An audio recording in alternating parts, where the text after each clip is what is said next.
जय गुरुदेव, जय गायत्री माता। आज मैं आपको अंतः ऊर्जा जागरण सत्र साधना निर्देशिका पुस्तिका सुनाने जा रही हूँ। यह ब्रह्म वर्चस्व शांति कुंज हरिद्वार से प्रकाशित है। अब आप इसके बारे में आगे सुनिए। तप ही व्यक्ति निर्माण की धुरी है। श्रुति कहती है, तप से प्रजापति ने इस सृष्टि को सृजा। सूर्य तपा और संसार को तपाने में समर्थ हुआ। तप के बल से शेषनाग पृथ्वी का वजन उठाते हैं। शक्ति और वैभव का उदय तप से ही होता है। तपाने पर ही धातुओं से उपकरण ढलते हैं। सोने के आभूषण बनते हैं। बहुमूल्य रस भस्म में तपाए जाने पर ही अमृतोपम गुण दिखाती है।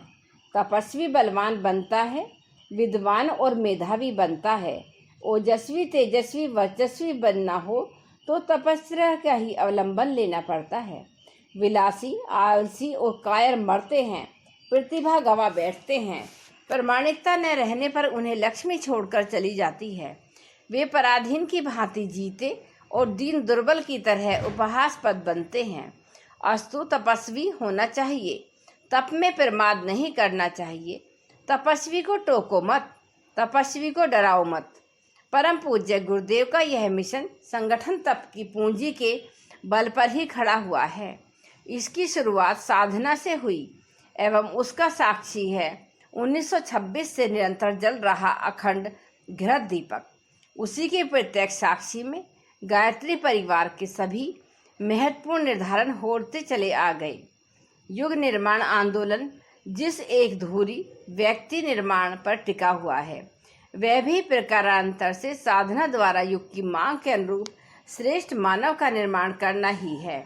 मानव में देवत्व के उदय से उसको जीवन लक्ष्य का बोध कराना, अपने आप को तपाना, साधना द्वारा अपना परिष्कार करना तथा फिर परिवार निर्माण, समाज निर्माण द्वारा धरती पर सड़क के अवतरण जैसी परिस्थितियां खड़ी करना, युग परिवर्तन को साकार कर दिखाना ही हमारी आराध्य सत्ता का लक्ष्य रहा है। साधना है आंदोलन के मूल में। गायत्री साधना को परम पूज्य गुरुदेव ने अपने इस विराट आंदोलन के प्रचारात्मक पक्ष की धुरी बनाया। सतत प्रकाशित अखंड ज्योति इसकी निमित्त बनी। वे जानते थे कि शीघ्र आज़ाद होने जा रहे भारतवर्ष को जिन देव मानवों की तलाश है, परिष्कृत प्रतिभावानों की जरूरत है, वे इस साधना की धुरी पर चलकर तैयार हो जाएंगे। यदि हम मैं क्या हूँ से लेकर अब तक की उनकी ही प्रेरणा से प्रकाशित किसी भी रचना को देखें तो प्रत्येक में जीवन साधना, प्रतिभा परिष्कार, युग धर्म का परिपालन, युग का प्रत्यावर्तन एवं सामान्य अति सामान्य व्यक्ति की भी उसमें भूमिका का उल्लेख देखते हैं। यह मिशन जन का है, हर उस परिजन का है जिसके मन में अंतः के परिष्कार की उमंग है, लगन है एवं नवयुग सृजन के प्रति वह संकल्पित है। इस धरती पर नया सवेरा, नया उजाला वह लाना चाहता है। यही उद्देश्य लेकर हमारे गुरु सत्ता ने गायत्री तपोभूमि मथुरा में, शांति कुंज हरिद्वार में सतत चलने वाले साधना सत्रों की श्रृंखला चलाई है। भावनाशील विभूतिवान उसमें आए, अपनी प्रतिभा का निखार करें, तपस्या के न्यूनतम व्रतों का जीवन में धारण कर वे आदर्श परिजन, सदगृहस्थ व समाज सेवी बनकर जिए। यही उनका लक्ष्य है। उज्जवल भविष्य इसके बिना संभव भी नहीं था। समाज में प्रतिभावानों की कमी नहीं है। प्रतिभाएं ढेर सारी हैं, पर वे सृजन में नहीं लगी हैं। साधना जीवन में आए तो उसका नियोजन हो। परम पूज्य गुरुदेव के द्वारा आरंभ किए गए विचार क्रांति अभियान का एक ही उद्देश्य रहा है, भावनाशीलों में समुचित प्रतिभा जगाई जाए अथवा प्रतिभाशालियों में समुचित भावना जगाई जाए।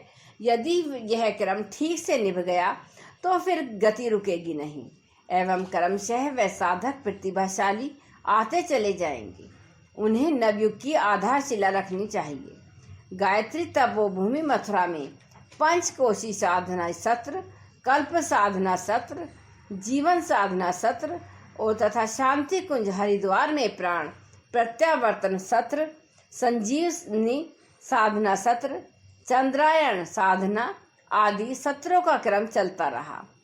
हीरक जयंती वर्ष में साधना आंदोलन के अंतर्गत अंतः ऊर्जा जागरण सत्र की एक श्रृंखला आश्विन नवरात्र के तुरंत बाद 26/10/2001 से आरंभ की गई। 21वीं सदी से नवसृजन की जिम्मेदारी गायत्री परिवार पर आ पड़ी है। इसके लिए साधकों को बड़ी संख्या में उच्च स्तरीय निर्माण करना होगा।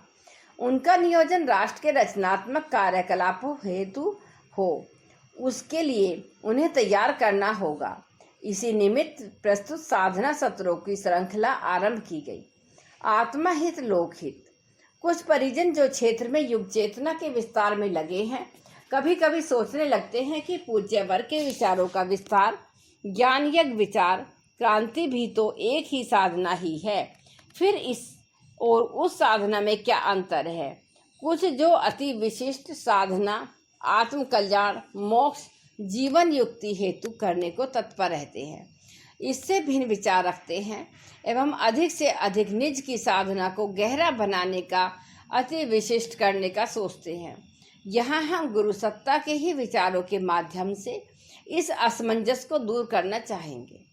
उन्होंने सततः अपने विचारों द्वारा एक बात कही कि जब युग परिवर्तन जैसे महत् कार्य संपन्न होते हैं, अवतारी चेतना एक व्यापक परिवर्तन के लिए उतारू हो उठती है, तो लोक कल्याण के लिए किए गए प्रयास स्वतः आत्म कल्याण भी करते चले जाते हैं।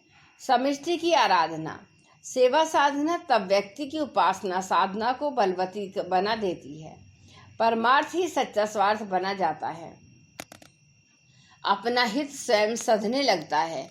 सेवा साधना में यदि तनिक भी आत्म संयम की, अपने आप को तपाने की साधना जुड़ जाए तो दोनों ही हित सधने लगते हैं।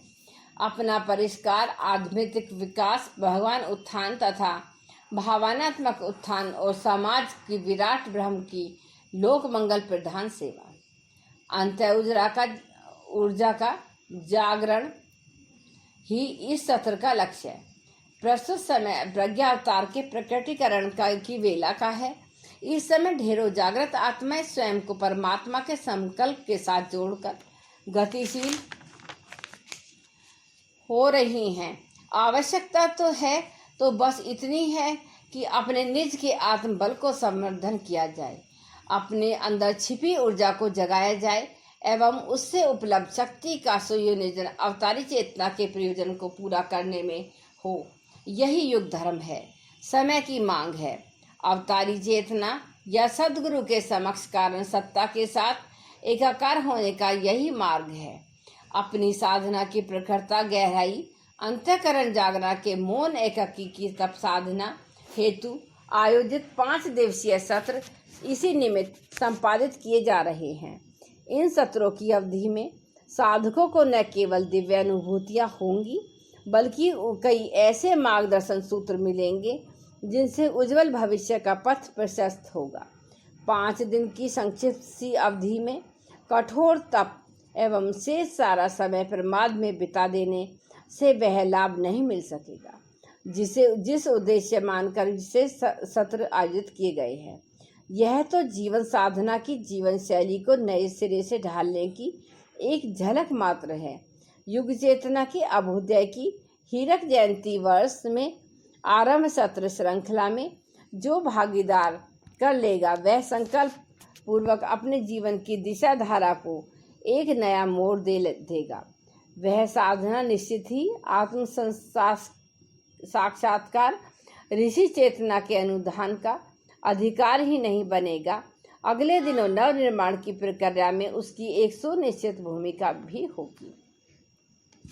अंतः ऊर्जा जागरण सत्रों की व्यवस्था ऋषि युगम की प्रेरणा से ऐसे ही श्रेष्ठ भावों व संकल्पों को पूर्णता तक पहुंचाने की दृष्टि से की गई है। विश्वास है कि साधक गण इन सत्रों में निर्धारित अनुशासनता को निभाएंगे। तन्मयता पूर्वक निर्धारित साधना क्रम पूरा होगा। वे अनुदानों अनुभूतियों के पात्र होंगे। यदि इसी आधार पर वे आगे ही जीवन का क्रम चलाएंगे, साधना पुरुषार्थ करते रहेंगे। कोई भी साधक किसी विशिष्ट मनोकामना को लेकर इन सत्रों का भागीदारी न करे। बिना किसी कामना के मात्र आत्म परिष्कार, आत्म मंथन, ऊर्जा जागरण ही एकमात्र लक्ष्य लेकर पूरी तन्मयता के साथ भागीदारी करें।